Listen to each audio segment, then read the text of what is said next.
This is number 22 from the 1999 State Math Count Sprint Round. And this is a problem where there's actually quite a few ways to go about getting to the solution. I'm going to show you two ways.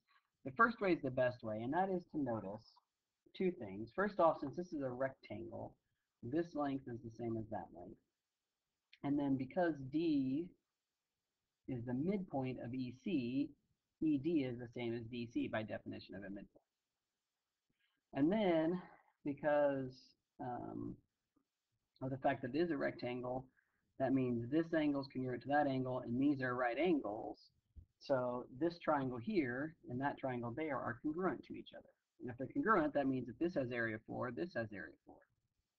And even more important is this length is the same as that length. BF is congruent to FA. And if DF is congruent to FA, then that means that F is a midpoint, which means that line is going to cut the rectangle in half.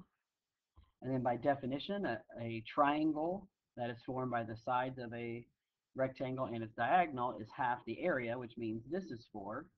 And so the area of this bottom rectangle is 8, but the top rectangle is just the same as the bottom rectangle, which is also 8. And so 8 plus 8 is 16.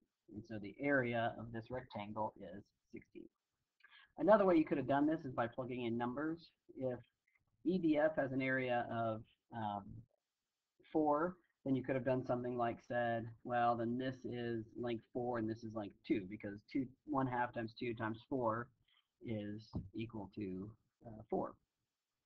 And then you could have also, doing the same arguments I just made, said, well, that means this is 4 and this is 4. And if those are both 4, when you prove these two triangles are congruent using the same logic, this is 2, which means ABCD is just actually a square that is 4 by 4. So 4 times 4 is also equal to 16. So either one of those methods would be very effective at doing this problem. It turned out you didn't need anything to do with this line right there to get to your answer.